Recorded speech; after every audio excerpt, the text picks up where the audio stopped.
Hello, and a huge welcome to the channel. If you're looking for cross-dressing stories that are emotional, intriguing, and truly empowering, you've come to the right place. It's funny how you can pinpoint the exact moment your entire life pivots. For some people, it's a car crash, a wedding, or the day their first child is born. For me, it was a piece of chocolate at a Christmas party. Looking back, everything that I am now, everything I've become, started on that cold December night, surrounded by fake snow and the aggressively cheerful sound of sleigh bell rock. The year had been fine, just fine. I was Victor, a 20-something guy with a decent job in data analysis, a steady girlfriend named Emma, and a best friend, Liam, who I'd known since we were building disastrous Lego spaceships in his basement. I was living a life that was comfortably, predictably, on track. I weighed about 170 pounds, most of which had settled into a friendly beer belly that I patted with affectionate resignation. I had a moustache I thought made me look distinguished, but probably just made me look like I was trying too hard. Life was a straight, well-paved road. Or so I thought. The annual office Christmas party was in full swing at a rented-out hotel ballroom. It was the usual affair, cheap sparkling wine, managers getting a little too loose on the dance floor, and a general air of forced merriment. Emma was there with me, looking stunning in a dark green dress that made her red hair pop. We were mingling, making small talk with my co-workers, when my boss, a portly man named Mr. Henderson, clapped me on the shoulder. "Victor, my boy." "Glad you could make it," he boomed, his voice a little slurred. "Got something for you. A little something extra from corporate. Top performers this year got a special gift from the SRU division." I had no idea what SRU stood for. Strategic Research Unit Special Resources and something. It was one of those mysterious corporate acronyms nobody ever bothered to explain. He handed me a small, elegant black box. It was sleek and minimalist, with just those 3 silver letters, SRU, embossed on the lid. "Thanks." "Mr. Henderson," I said, genuinely curious. Inside the box, nestled on a bed of black satin, was a single, perfect-looking bar of dark chocolate. It was wrapped in simple gold foil.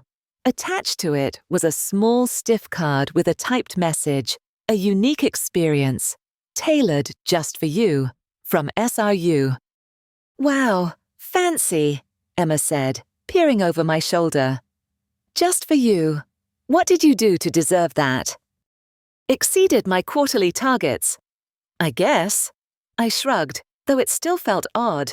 A single piece of chocolate seemed like a weirdly personal, almost intimate, bonus. Later that evening, back at our apartment, the party buzz was wearing off.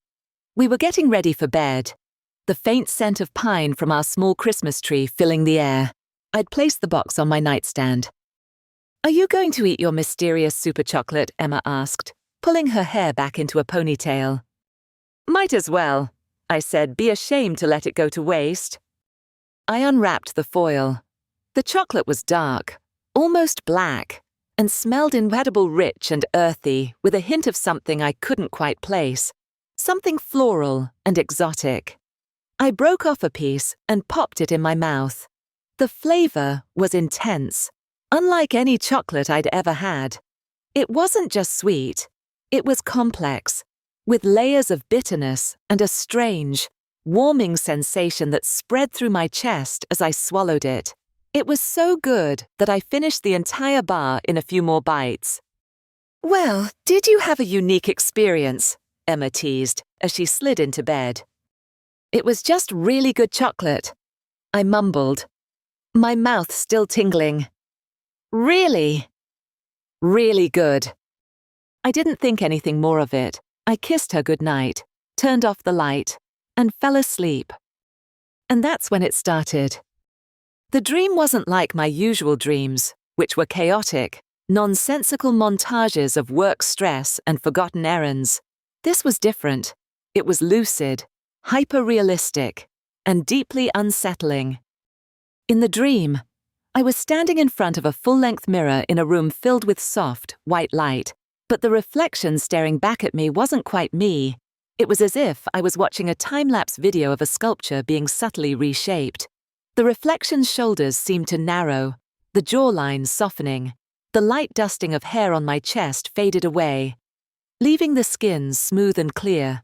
I watched, frozen in dream paralysis, as my waist cinched inward, just a fraction, and my hips flared out, creating a gentle, unfamiliar curve. My short, practical haircut began to grow, spilling over my ears, down my neck, the strands shifting from my standard brown to a richer, warmer shade. My hands, which I'd always thought of as plain and functional, seemed to slim down, the fingers elongating. The skin all over my body looked softer. Not just looked, I could feel it. I could feel a new smoothness, a lack of the rough calluses and nicks I was used to. The most shocking part was my face. The lines seemed gentler, my lips fuller, my eyelashes darker and longer. It was my face, but it was a woman's face, a beautiful woman. At that, I or the reflection lifted a delicate hand and traced the new curve of a cheekbone. The sensation was electric. I wasn't scared in the dream. Not exactly. I was mesmerized. It felt less like a transformation and more like a revelation, as if this was the form I was always supposed to have. There was a sense of rightness to it, a strange and profound peace in the elegant lines and soft curves of the body in the mirror. I woke up with a jolt. My heart was pounding, and the images from the dream were seared into my brain. The room was dark and silent, except for Emma's soft breathing beside me. I lay there for a long time, trying to shake the feeling, to dismiss it as just a weird dream brought on by rich food and cheap wine. But something felt off. I slipped out of bed and padded to the bathroom. Flipping on the dim vanity light, I stared at my reflection, my breath catching in my throat. It was just me. Same old Victor. Tired eyes. Stubble on my chin. My hair a mess from sleep. And yet, I couldn't shake the feeling that something was different. I ran a hand over my stomach. It felt softer, less solid. My skin felt unusually smooth under my fingertips. I dismissed it as my imagination playing tricks on me, my mind still caught in the bizarrely vivid dream.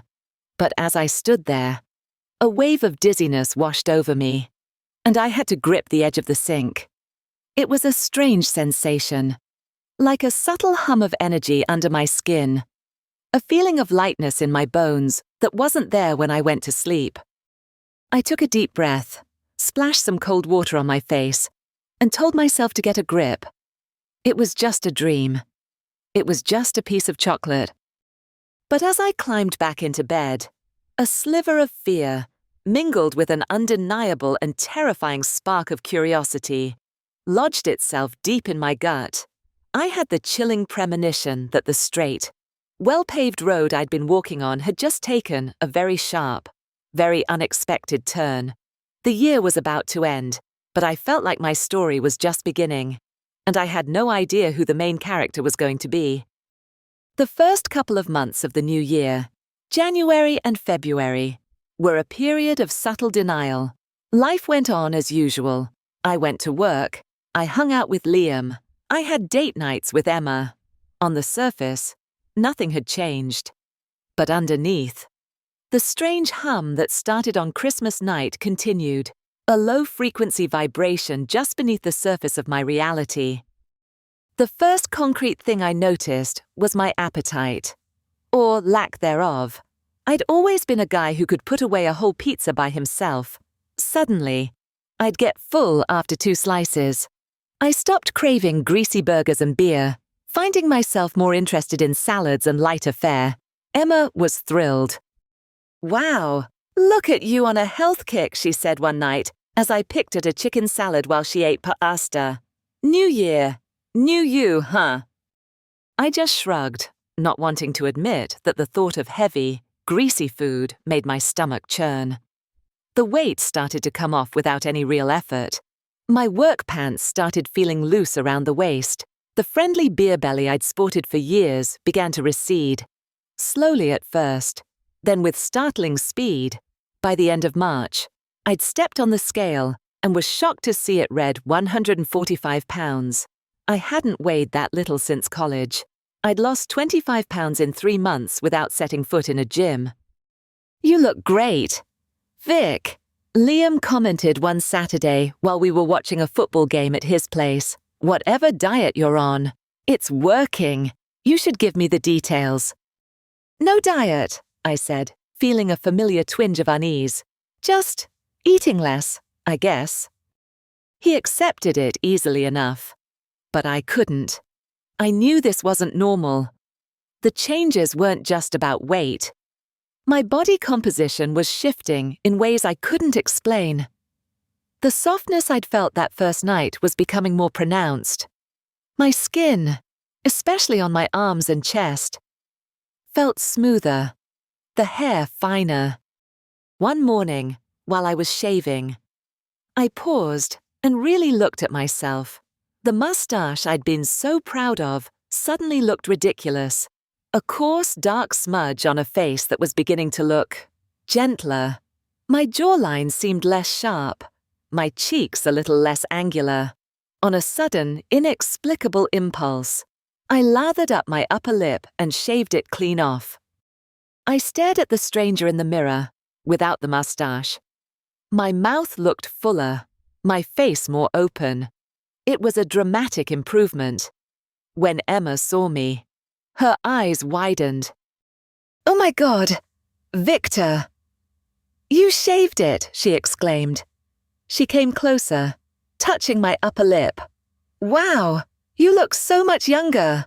I love it."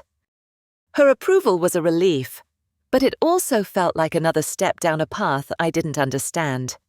I also stopped cutting my hair. I just let it grow. It got shaggy, falling into my eyes, and I found myself constantly tucking it behind my ears. It was softer than it used to be, with a slight wave I'd never had before. The most unnerving conversation happened in mid-March. Emma and I were getting ready to go out, and she was plucking her eyebrows in the bathroom mirror.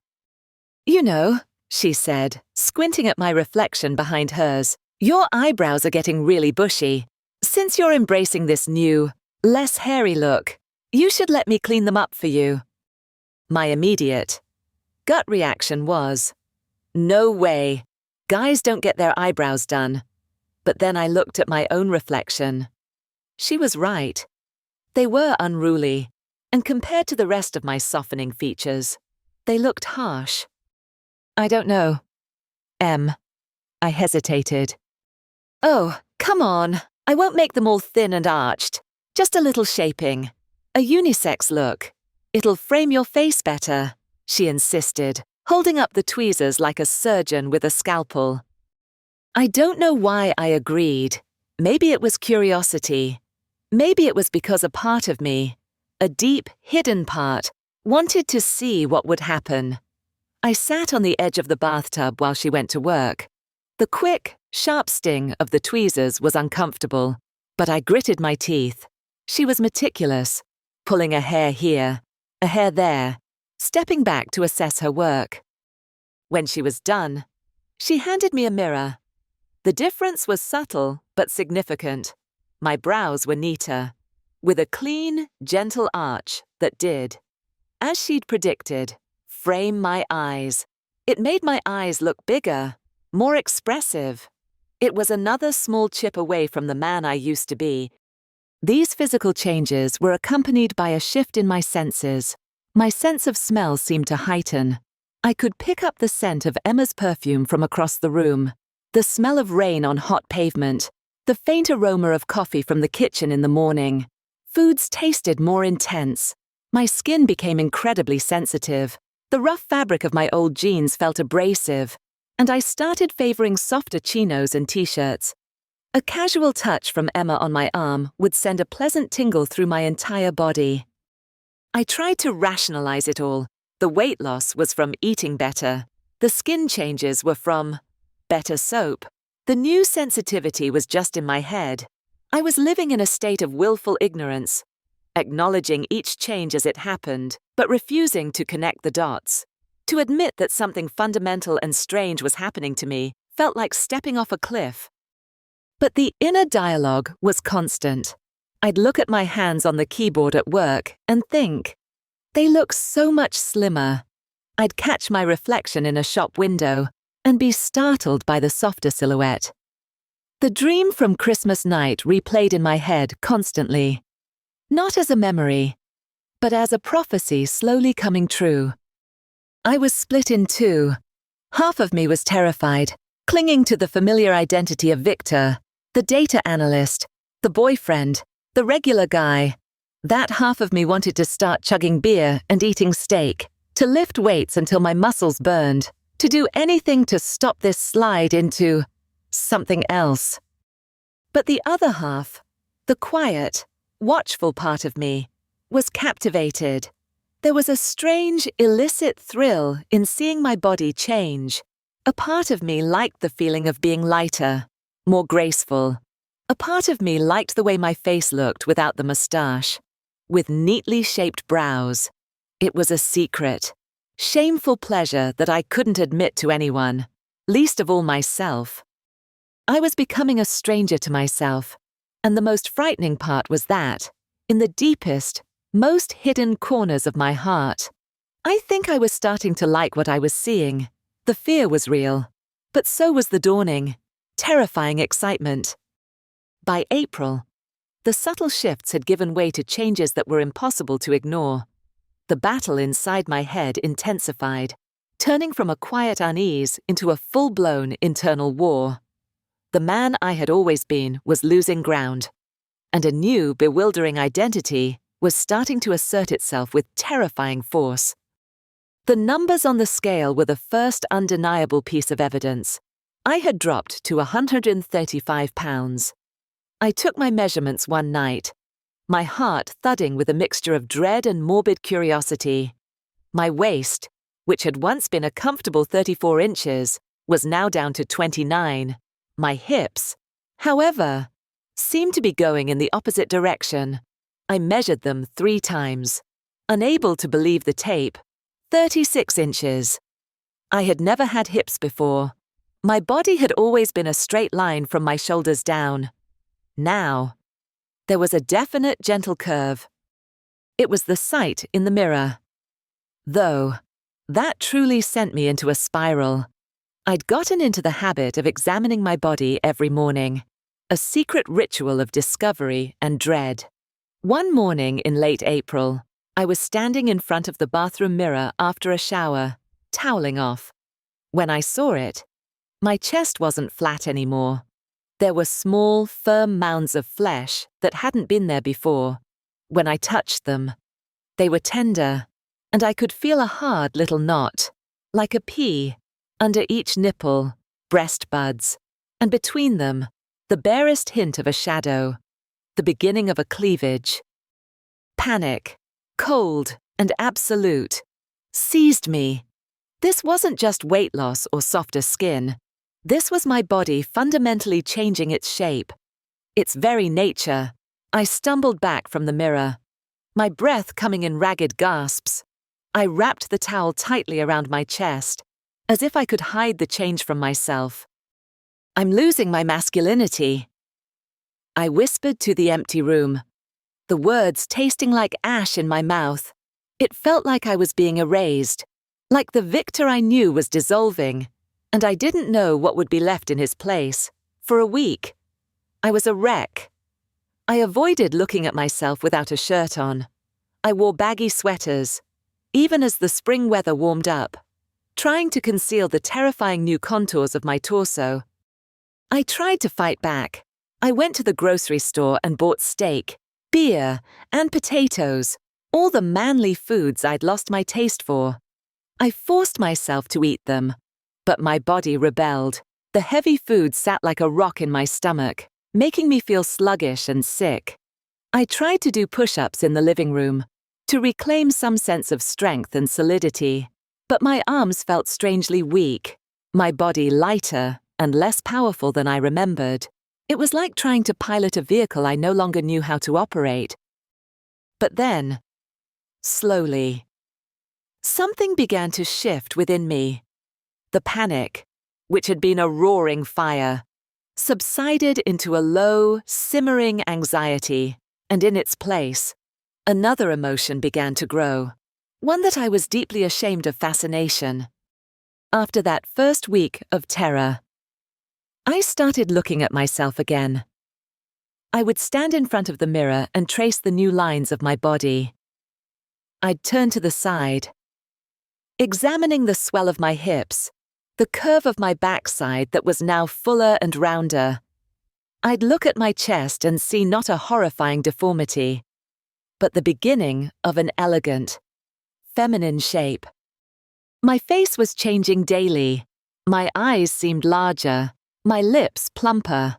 The hair on my head was now shoulder length, and it was soft and glossy, with a natural auburn tint coming through that caught the light.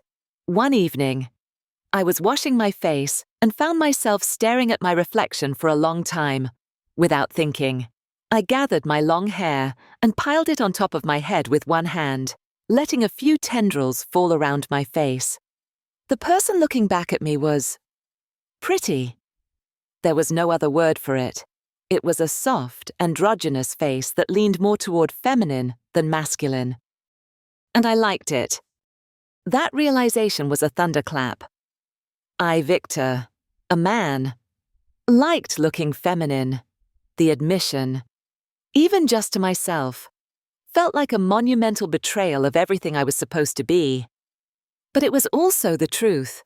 The fear and disgust were still there, but now they were mixed with a strange and powerful sense of pleasure. Looking in the mirror was no longer just an exercise in horror. It was becoming a secret indulgence. This created a massive conflict within me. I was living a double life inside my own head. In the outside world, I was still Victor. I went to work. I talked sports with Liam. I was Emma's boyfriend, but in the quiet moments alone, in the privacy of the bathroom, I was someone else. I was this emerging creature, this person with soft skin and budding breasts, and a face that was becoming disconcertingly beautiful. I felt like I was being torn in two. One part of me desperately wanted to hold on to the comfortable, known world of being a man. It was safe. It was what I knew. It was what everyone, Emma, Liam, my family, my co-workers expected of me. The other part, the part that was growing stronger every day, was undeniably drawn to this transformation. It was a siren song, pulling me toward a future that was both terrifying and intoxicating. I would have conversations with myself, my thoughts racing. This is a disease. You need to see a doctor. You need to tell someone. But what would I even say? Hi. Doctor. I think I'm turning into a woman, and I think it might have been a piece of chocolate. And the scariest part is, I think I might be okay with it. They'd lock me up. The desire to explore this new femininity became a craving. I started noticing women's clothes in shop windows, not in the abstract way I had before, but with a critical, interested eye. I'd admire the cut of a blouse, the flow of a skirt, the elegant shape of a pair of heels. I started watching Emma when she did her makeup, fascinated by the transformation, the way a few strokes of a brush could enhance her features. This inner turmoil made me withdrawn and moody. Emma noticed. Of course. Vic, what's going on with you? She asked one night as we were lying in bed. You seem so distant lately. Is it work? Is it me? No, it's not you, I said quickly, turning away from her. Just a lot on my mind. How could I ever explain it to her? How could I tell the woman I loved that I was horrified and, at the same time, thrilled to find myself slowly, inexplicably, turning into one. The road ahead was a complete fog, and for the first time in my life, I was utterly, terrifyingly lost. The tipping point came in June, on a lazy, sun-drenched Saturday afternoon. The internal battle had been raging for months, leaving me exhausted and perpetually on edge. I had reached a stalemate with myself, too afraid to retreat and too confused to advance. It was Emma, in her infinite, and sometimes terrifying, perceptiveness, who finally pushed me off the cliff. We were lounging in the living room, a mess of magazines and coffee cups on the table between us. I was staring into space, lost in my usual vortex of anxiety. My hair was now long enough to be tied back in a small, messy ponytail, and I was wearing a soft t-shirt that did very little to hide the undeniable swell of my small breasts. Emma was watching me with a thoughtful, almost mischievous look in her eyes. She'd been observing my changes with a strange mix of concern and fascination, but she hadn't pushed the issue, for which I was grateful. Today. However, her patience had apparently run out. "You know," she began, her voice casual, "I've been thinking, with your long hair, and your smooth skin, and, you know," she gestured vaguely at my chest. "I bet I could make you look like a girl, a really convincing one." My blood ran cold. "What, Emma? Don't be ridiculous." "I'm not being ridiculous. I'm being serious," she said, her eyes gleaming. "I bet I could make you look so much like a woman that your own mother wouldn't recognize you. In fact," a slow, wicked grin spread across her face, "I'll make you a bet." "A bet?" I asked, my voice barely a whisper. "Yes, a bet. You let me give you the full treatment, and I mean everything. Hair, makeup, clothes, the works, if, when I'm done, you can honestly look in the mirror and say you still look like a man. I win. I'll drop the whole subject and never mention it again." "And if you lose?" I asked, my heart hammering against my ribs. "If I lose," she said, leaning forward, her voice dropping to a conspiratorial hush, "which I won't, then you have to go out with me, in public, as a woman, just for an hour. We'll go get coffee or something. No one will know it's you." The idea was insane. It was terrifying. It was also the most thrilling, electrifying thing I had ever heard. It was a dare aimed directly at the secret, curious part of my soul that had been clamoring for release. It was a chance to stop wondering and to know. "Fine," I heard myself say, the word escaping before my fear could stop it. "You're on." Emma's face lit up. "Yes. Okay. Don't move. The transformation begins now." The next 2 hours were a surreal blur of activity. She started by running a hot bath for me, adding some kind of scented oil that filled the bathroom with the smell of lavender and vanilla. "First things first," she declared, handing me a brand new pink razor. "A real woman is smooth. Everything from the neck down has to go." Sitting in that hot, fragrant water, meticulously shaving my legs, my chest, and even my armpits felt like a bizarre ritual. The unfamiliar sensation of the blade gliding over my calves, leaving behind impossibly smooth skin, was both strange and oddly satisfying. When I was done, my body felt sleek, unfamiliar. Next was my hair. She sat me down on a stool in front of the bathroom mirror and went to work with a box of hair dye she'd apparently had stashed away for just such an occasion.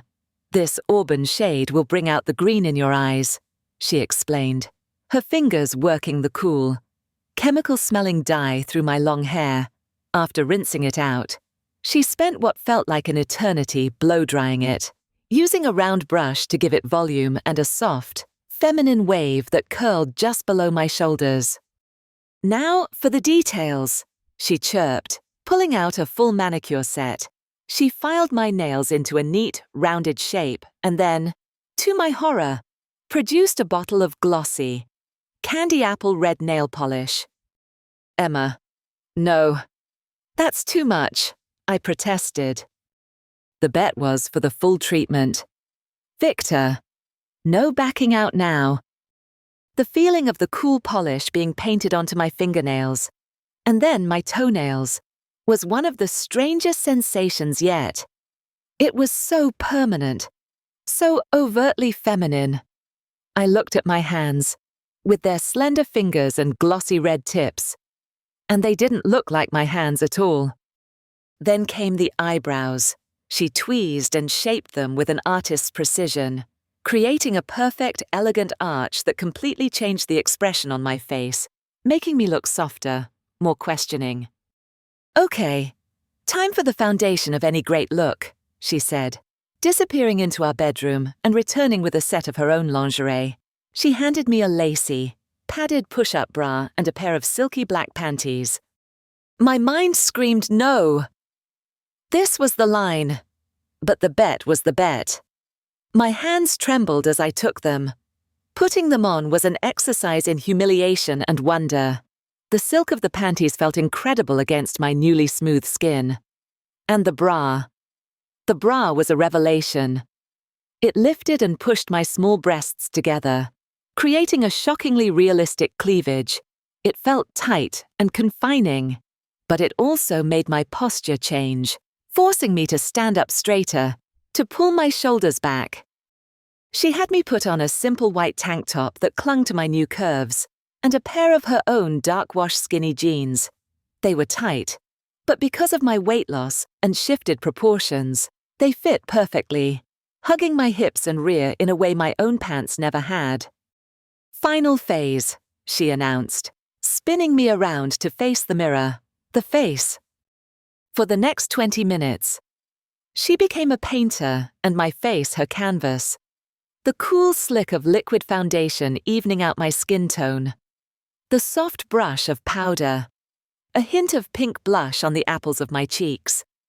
She used a highlighter to catch the light on my cheekbones and the bridge of my nose.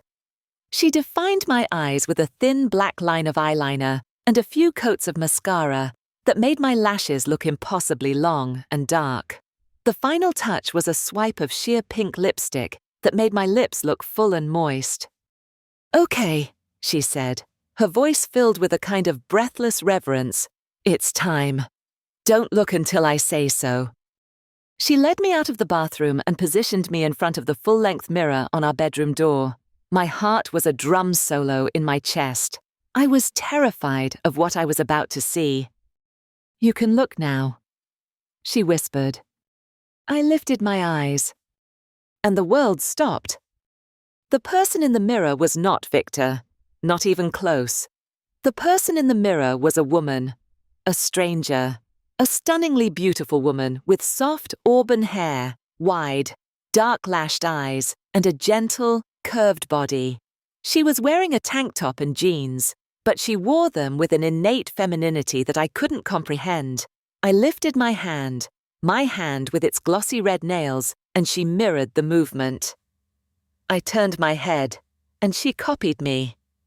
The reflection was me, but it was also completely, utterly, someone else. The sheer, disorienting shock of it took my breath away. I could feel the softness of my skin, the unfamiliar weight of my breasts in the bra, the way my hips swayed slightly when I shifted my weight.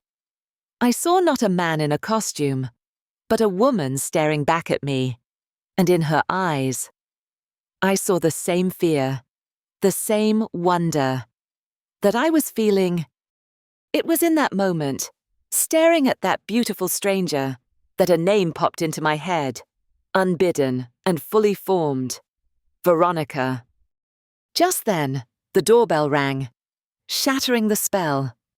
Oh, shoot! That must be Liam, Emma gasped. I forgot he was coming over to grab his laptop. Just stay here. Don't move. Before I could protest, she was gone. I was frozen in front of the mirror, my mind reeling. Liam, my best friend. He couldn't see me like this. He would freak out. He would laugh at me, He would never look at me the same way again. I heard their voices in the hallway, and then footsteps approaching the bedroom. There was nowhere to hide. The door swung open. Liam walked in. Mid-sentence. "Hey, Emma, I also left my—" Whoa! He stopped dead, his eyes landing on me. He blinked, a confused smile on his face. He looked from me to Emma and back again. "Sorry, I didn't realize you had a friend over. I'm Liam." He didn't recognize me. My brain short-circuited. He was looking right at me, at Veronica, and he had no idea who I was. He just saw a woman, a friend of Emma's. Emma, bless her soul, jumped in smoothly. "Liam, this is Veronica, a friend from my yoga class." "Nice to meet you." "Veronica," Liam said, his smile genuine and friendly. He gave me a polite little nod, then turned back to Emma to get his laptop. I just stood there, mute, my world tilting on its axis. He had looked at me, and he had seen a woman. Not just a man in a dress, but a woman. The external validation was so powerful, so absolute. It was like a physical blow. It confirmed what the mirror had just shown me. After Liam left, still oblivious, Emma turned to me, her eyes wide. "Well," she said, a slow smile spreading across her face. "I guess I win the bet." I could only nod, my gaze still fixed on the woman in the mirror, Veronica. The bet was over, but I had a sinking, soaring feeling that my journey, her journey, was just getting started. The weeks following the bet were a watershed. The birth of Veronica, even just for that one afternoon, had unlocked something within me. The inner conflict didn't vanish, but its nature changed. The question was no longer if I was changing, but who I was becoming. The name Veronica stuck in my head, a whisper that grew louder each day. Emma, having won the bet, was true to her word. The following weekend, she invoked her prize. "Time to pay up," she said, a playful glint in her eye. "Veronica has a coffee date." The fear was immense, a cold knot of dread in my stomach, but it was tangled with that same thread of illicit excitement that had been pulling at me for months. The process of getting ready this time felt different. It was less of a shocking prank and more of a deliberate, focused transformation. Emma acted as my guide, my stylist, my cheerleader. She chose a simple, elegant outfit, a knee-length, flowing A-line skirt in a floral pattern, a soft cream-colored blouse, and a pair of low, comfortable wedge sandals. Nothing too flashy. She advised, "The goal is to blend in, not to stand out." Doing the makeup again was just as surreal, but this time I paid closer attention, watching her techniques, absorbing the knowledge. When she was done, Veronica stared back at me from the mirror once more. She was still a stranger, but a slightly more familiar one now. Walking out of our apartment building was one of the hardest things I've ever done. Every nerve in my body was screaming. I felt exposed, a fraud, certain that every person we passed on the street would point and laugh, that they could see the man hiding beneath the makeup and the skirt. But they didn't. No one gave us a second glance. We were just two young women on their way to get coffee. The sun felt warm on my bare legs, a sensation I'd never experienced before. The gentle sway of the skirt as I walked was a constant, soft reminder of the role I was playing. I was acutely aware of everything the way I walked. Emma had to remind me to take smaller steps. The way I held my purse clutched awkwardly at first, then more naturally at my side. The pitch of my voice, I barely spoke. Terrified my deep voice would give me away. We sat at a small outdoor table at a cafe, and the 20 minutes we spent there felt like a lifetime. I watched people walk by, families, couples, groups of friends, all living their normal lives, completely unaware of the massive seismic event happening inside me. I was invisible and hypervisible all at once. I was Veronica, and I was surviving. More than that, a part of me was enjoying it, the feeling of liberation, of successfully inhabiting this new identity in the real world, was intoxicating. That one outing broke the dam. Veronica started to make more frequent appearances. At first, just within the confines of our apartment, Emma would help me dress up, and we'd spend the evening watching movies. It felt like a sleepover, a strange and intimate game of dress-up. I learned how to move, how to sit, how to exist in this new body and these new clothes. I practiced walking in heels, starting with low pumps and wobbling around our living room like a newborn foal.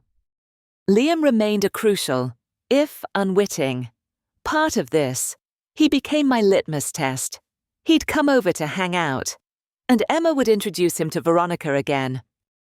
"Veronica's here again," she'd say brightly. "Hey, Veronica, good to see you," he'd reply with his easy, friendly smile, completely clueless. He liked her. He thought she was a bit shy, a bit quiet, but he treated her with a warmth and respect that did more to solidify my new identity than anything else. He was talking to her, not to a costume. One night in late July, Liam came over for a barbecue. Emma had helped me get ready as Veronica in a simple summer dress. The three of us were sitting on our small balcony, the sun setting, when Liam, a couple of beers in, turned to me. "You know, Veronica," he said thoughtfully, "you seem really familiar to me. Have we met somewhere before? Besides here?" My heart stopped. This was it. The gig was up. Emma shot me a panicked look. I just shook my head, my throat too tight to speak. "Huh," he said, shrugging. "Weird. Must just be one of those faces." The moment passed, but it was a clear sign that the charade was becoming untenable. The line between Victor and Veronica was blurring, not just for me, but for the world around me. The secret was getting too big to hold. A few days later, I decided I had to tell him. I couldn't keep lying to my best friend. I asked him to come over, and I asked Emma to be there for support. But I also made another decision. I would tell him as Veronica. He needed to see who I was becoming. He arrived, and I let him in. I was wearing a simple pair of women's jeans and a soft sweater, my hair down, minimal makeup on. It was my most casual, least costumed look yet. "Hey, Veronica," he said, stepping inside. "Where's Vic?" "Liam, can you sit down?" I said, and this time, I didn't try to modulate my voice. I used my normal tone. The sound of my familiar voice coming from Veronica's face made him freeze. The friendly smile vanished, replaced by a look of profound confusion. He stared at me, his eyes wide, flicking back and forth as he tried to process what he was seeing and hearing. "Vic," he whispered. The name a question, an accusation, and a plea all at once. I just nodded, my eyes filling with tears. "It's me." He sank onto the couch, looking as if he'd been punched in the gut. Emma came and sat next to him, placing a gentle hand on his arm. And then, I told him everything. I told him about the chocolate bar, the dream, the slow, inexplicable changes to my body. I told him about the fear, the confusion, and the secret, growing pleasure. I told him about Emma's bet, about the coffee shop, about the name Veronica. I stumbled over the words, my voice cracking, tears streaming down my face. I laid bare the entire, insane, impossible story of the last 7 months. He listened in absolute silence, his face a mask of shock. I couldn't read his expression. Was it disgust? Anger, pity when I finally finished? The silence in the room was deafening. I braced myself for the explosion, for him to get up and walk out of my life forever. He was quiet for a long time, just staring at me, really looking at me for the first time. Then he finally spoke, his voice low and hoarse. "So all those times I was talking to Veronica, that was me," I whispered. He shook his head slowly, a humorless laugh escaping his lips. "Wow." He looked from me to Emma, then back to me. He scrubbed a hand over his face. I could see the gears turning in his head, the pieces clicking into place. Then he looked me straight in the eye. And what I saw in his face wasn't anger or disgust. It was a deep, bewildered concern. It was the look of a friend trying to understand something unimaginable. "Vic, Veronica, whatever I'm supposed to call you," he said, his voice soft.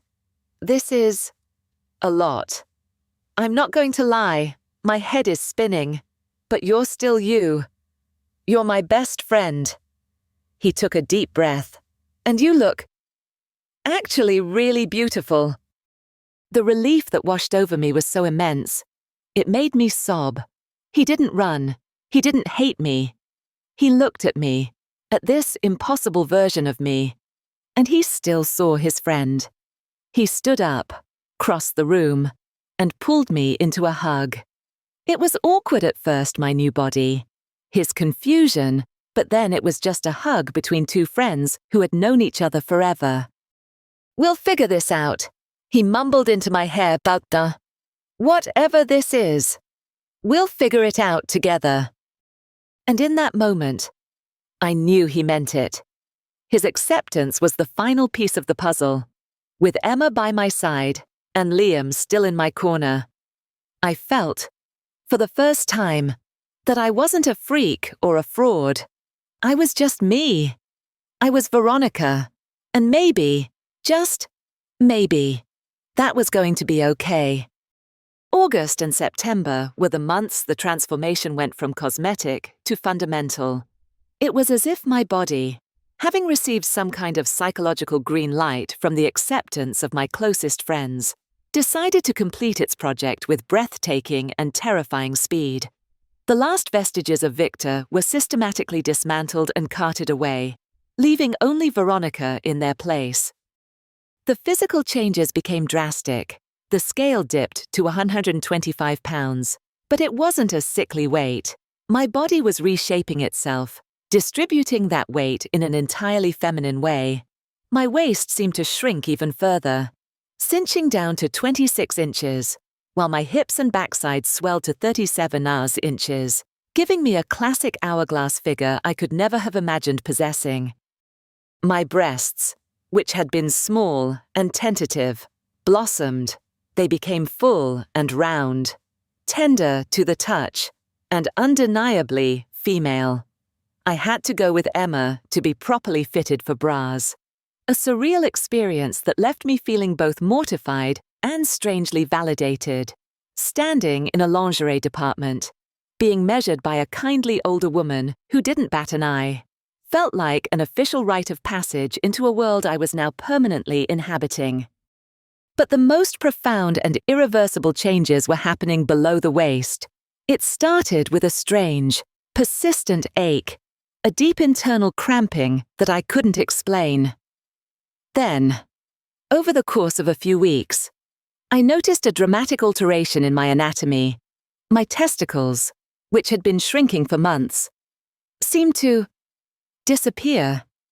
They retracted, absorbed back into my body until there was nothing left. My penis, in turn, underwent a rapid process of atrophy, shrinking and changing in texture and shape until it was barely recognizable. I was in a constant state of awe and terror. I would spend hours in the bathroom, just staring at my changing body in the mirror, documenting the daily shifts. It was like watching a science fiction movie, only it was my own body. One day, I noticed a new development, a new separation, a formation of flesh that hadn't been there the day before, an opening, over the course of a week. A fully formed, anatomically correct vagina took shape. The first time I saw it, Complete and undeniable. I nearly fainted. The final, unequivocal piece of my male identity was gone, erased, replaced. I wasn't a man transforming into a woman anymore. The transformation was complete. I was a woman. The culmination of this process arrived in late September. I woke up one morning with a dull, persistent cramp in my lower abdomen and a feeling of heavy lethargy. When I went to the bathroom, I saw blood. Panic flared for a moment before the realization hit me with the force of a tidal wave. I was having my period. I slumped onto the closed toilet lid, my head in my hands, and just laughed. It was a wild, unhinged sound, a mixture of despair and absurdity. Of all the impossible things that had happened, this was the most mundane and yet the most profound. It was the biological anchor of womanhood. And now it was mine. I called Emma, my voice trembling. "You need to come over, and you need to bring supplies." She understood immediately. She showed up 20 minutes later with a bag containing various boxes of pads and tampons, a heating pad, and a pint of chocolate fudge brownie ice cream. She sat with me on the bathroom floor and patiently explained the mechanics of it all, things I had only ever known about from a detached, male perspective. It was another bizarre bonding moment, a girlfriend teaching her new girlfriend the ropes. The pain was real, the hormonal mood swings were intense, but it was also the final, incontrovertible proof. The body I was living in was a fully functional female body. Psychologically, this period of intense physical change was a crucible. The old conflicts between Victor and Veronica died down, simply because Victor had no ground left to stand on. There was no going back. The ship had sailed, and the shore I'd left from had vanished from view. All that was left was to accept the new reality. And I did. I started to think of myself, exclusively, as Veronica.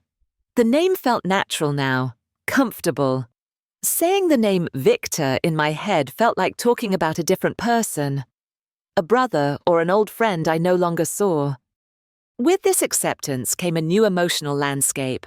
My feelings were more intense, closer to the surface. I cried at sad movies. I felt joy so intensely it was like a physical sensation, and my anger, when it came, was a hot, sharp flash. My entire way of processing the world had been rewired. Nowhere was this more apparent than in my relationship with Liam, with the truth out in the open. Our friendship deepened, but it also began to change. He was my rock through the most intense parts of the transformation. He'd come over just to sit with me, to watch a movie, to treat me with a gentle normalcy that was the most precious gift he could have given me. He never made me feel like a freak. He just treated me like me. But I started to see him differently. I noticed the way his eyes crinkled when he smiled, the comforting sound of his laugh, the way he always seemed to know when I needed a quiet presence rather than a conversation. The platonic love I'd always had for my best friend began to curdle and transform into something deeper, something with a current of electricity running through it. I was falling in love with him. It was a terrifying realization. Our friendship was the most stable thing in my tumultuous new life, and I was risking it with these new, inappropriate feelings. How could he ever see me that way? He'd known me my whole life as a man, as his best buddy. To him, I was probably just Victor in a new package.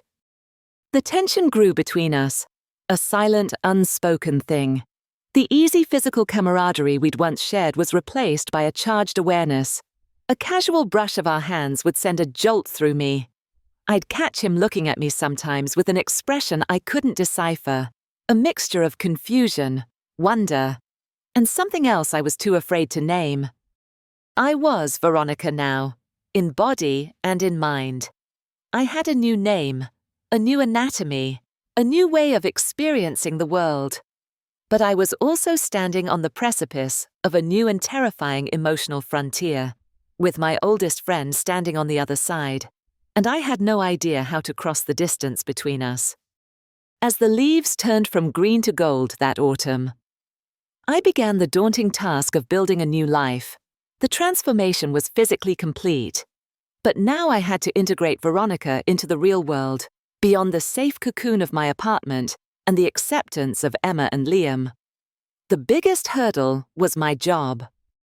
For weeks, I agonized over it. How could I possibly explain this? I couldn't just show up one day in a skirt and heels. I drafted a dozen emails to HR and Mr. Henderson, each one more awkward and unbelievable than the last. In the end, it was Liam who gave me the courage. "You just have to do it," he said one evening. "Be honest. Maybe not the magic chocolate bar honest, but honest about who you are now. People might surprise you." So I took a deep breath, scheduled a meeting with HR and my boss, and walked into the office as Veronica for the first time. I wore a conservative but stylish outfit. Emma had helped me pick out a navy blue sheath dress, a simple blazer, and low black pumps. My hands were shaking, and I felt sick to my stomach. The meeting was the most surreal 20 minutes of my professional life. I explained, in carefully chosen corporate-friendly terms, that I was transgender and had been undergoing a transition. I stated that from now on, I would be living and working as Veronica, and that my legal name change was in process. Mr. Henderson's jaw practically hit the floor. The HR manager, a woman named Carol, just blinked at me, her pen frozen above her notepad. I expected to be fired on the spot. But after a long, stunned silence, Carol cleared her throat, straightened her papers, and said, "Okay. Thank you for informing us. Veronica, we will need to update your employee profile. We have policies for this. We will send out a memo to your department to ensure a respectful and smooth transition." And that was it. It was shockingly, blessedly, anticlimactic. The corporate world, it turned out, was more prepared for this than I was. The memo went out, and the next Monday, I walked into the office as Veronica. The first day was a gauntlet of stares, whispers, and awkward encounters. Some people avoided eye contact. Others did a comical double-take. But for the most part, people were polite. They used my new name. They used the right pronouns. And after a week or two of novelty, the office gossip moved on to something else. I was still the person who was good with spreadsheets, and that, it turned out, was what mattered most. I was Veronica, the data analyst, and it worked. With my professional life settled, my personal life took center stage, especially the unresolved tension with Liam. Our friendship had become a delicate dance of unspoken feelings.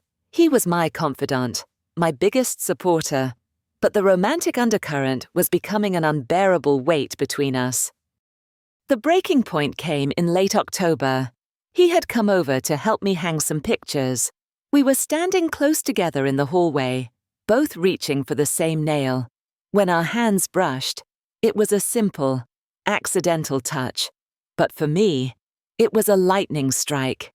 I pulled my hand back as if I'd been burned. "Ronnie," he asked, using the nickname he'd recently adopted for me. His voice was soft, and his eyes were searching mine. "Are you okay?" "I can't do this anymore. Liam," I whispered, the words tumbling out before I could stop them. "Can't do what?" "This pretending that I don't feel." I trailed off, unable to say the words. He stepped closer, his gaze so intense it felt like he could see right through me. Feel what he prompted gently. "I'm in love with you," I blurted out, the confession hanging in the air between us, fragile and terrifying. "And it's stupid, and it's probably ruined everything, but I can't keep pretending that you're just my friend." He didn't say anything. He just kept looking at me, his expression unreadable. My heart sank. I'd done it. I'd destroyed the one friendship that mattered most. I turned to walk away, to hide in the bedroom, but he reached out and gently took my arm, stopping me. "It doesn't ruin everything," he said, his voice thick with emotion. "Ronnie, I think I'm falling for you. Too." He shook his head, a look of wonder on his face. "It's been so confusing. I've been watching you become you, and you're still the same person I've known my whole life, my best friend, but you're also different. You're beautiful, and you're strong, and He took a deep breath. "When I look at you, I don't see Victor anymore. I just see you, and I want to be with you." He cupped my face in his hands, his thumbs gently stroking my cheeks. Then he leaned in and kissed me. It wasn't a tentative, exploratory kiss. It was a kiss of release, of months of pent-up emotion and unspoken longing pouring out. It was a kiss that felt like coming home, in that moment. All the fear and confusion melted away, replaced by a profound sense of rightness. Our relationship evolved quickly after that. Being with Liam was both completely new and incredibly familiar. We already knew each other's deepest secrets and silliest habits. The foundation of our lifelong friendship was still there, but now it was layered with romance, passion, and a new kind of intimacy I'd never known was possible. Experiencing physical intimacy as a woman was a revelation. It wasn't just a physical act, it was a deeply emotional and vulnerable experience. My new body responded in ways that were astonishing, and for the first time, I understood the powerful connection between emotional and physical pleasure. The first time Liam and I made love, I experienced an orgasm that was so overwhelming, so all-encompassing. It was as if my entire nervous system had been rebooted. It was a feeling of such profound connection and release that I wept afterward. Not from sadness, but from a joy so intense it was painful. Emma, far from being a third wheel, transitioned seamlessly from my ex-girlfriend to my best girlfriend. Our bond became, in some ways, even stronger. There was no jealousy, only a deep, abiding affection. She had lost a boyfriend but gained a sister. She was my go-to for fashion advice, my partner in crime for shopping trips, the one I called when I needed to vent about work or gush about Liam. She taught me how to perfect a smoky eye, how to walk in stilettos without breaking an ankle, and how to navigate the complex world of female friendships. She was an indispensable part of my new life. My style solidified. I discovered I loved the elegance of midi skirts and fitted tops that showed off my new figure. I embraced color, my closet filling with jewel tones and bright patterns. My nails were always painted a cheerful shade of coral or pink. My long auburn hair became my signature feature, and my makeup routine settled into a soft, sensual look that enhanced my features without masking them. I felt beautiful. For the first time in my entire existence, I felt truly at home in my own skin. As the year drew to a close, my life was unrecognizable from what it had been 12 months prior. I was Veronica. I had a job where I was respected, a best friend who was my fashion guru, and a loving partner who had known me through every iteration of myself. The road had been terrifying and confusing, but it had led me here, to a place of happiness I didn't even know existed. The anniversary arrived quietly, marked by the first chill of a new winter. A year, a full 365 days since the Christmas party, since the mysterious chocolate bar from a company I still knew nothing about. The box was long gone, but the memory of it, and the questions surrounding it, lingered in the back of my mind. Was it really the chocolate? Was it some kind of experimental drug, a bizarre genetic trigger delivered as a corporate bonus? I'd tried searching for SRU online, but the acronym was too generic, leading me down a rabbit hole of shipping companies and research universities with no clear answers. The mystery of how it happened remained. But as I sat on the couch in the apartment I now shared with Liam, a cup of tea warming my hands, I realized something profound. The how didn't really matter anymore. In the beginning, I had been obsessed with the cause, with the external force that had hijacked my body and my life. It felt like something that had been done to me. But over the course of the year, my perspective had shifted entirely. This transformation, as shocking and involuntary as its catalyst may have been, had led me to a truth about myself I never would have discovered otherwise. It wasn't just about my body changing. It was about my soul finding its correct alignment. The fear and conflict I'd felt in the beginning wasn't just about losing my masculinity. It was the friction of a lifetime of social conditioning rubbing up against my authentic self. I had been living life as Victor, playing a role that was expected of me, a role I had never thought to question. I hadn't been unhappy. Not really. But I had been living in a room with the curtains drawn. The transformation threw those curtains wide open, flooding the room with a brilliant, terrifying light. It forced me to confront the most fundamental questions of identity. Who am I without the body I was born in? Who am I without the name I was given? Who am I when everything I thought was permanent is stripped away? The answer, I discovered, was Veronica. She hadn't been created by the chocolate. She had been there all along, dormant, waiting. The physical changes were just the key that unlocked the door. The journey had been about learning to accept her, to embrace her, and finally, to love her. It was a crash course in self-discovery, an education in emotion, vulnerability, and strength. I learned how to care for myself in a new way, not just the fun things, like makeup and clothes, but the essential things. I learned to listen to my body, to respect its cycles and its needs. I learned to navigate the world with a heightened awareness, to value intuition and emotional intelligence as much as logic and reason. I learned that femininity wasn't weakness, it was a different, and in many ways, more resilient, kind of strength. My relationships were the anchors that kept me from being swept away. Emma's playful dare had been the push I needed to see myself for the first time. Her unwavering friendship showed me the power of female solidarity. And Liam's love was the ultimate validation. He had known me at my most masculine and had fallen in love with me at my most feminine. His love wasn't for a gender, it was for the person, the soul, that had been constant throughout.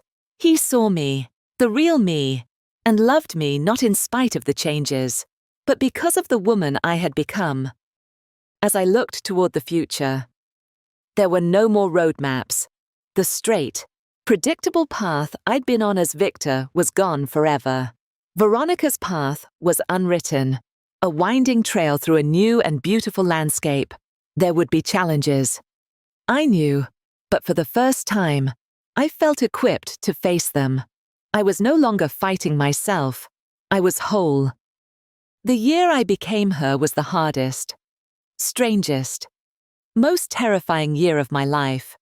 It was also the year I was truly born. I had lost a life I thought I wanted, only to gain one that I was truly meant to live. I was happy. I was loved. And I was, finally and completely, myself. And I wouldn't trade that for anything.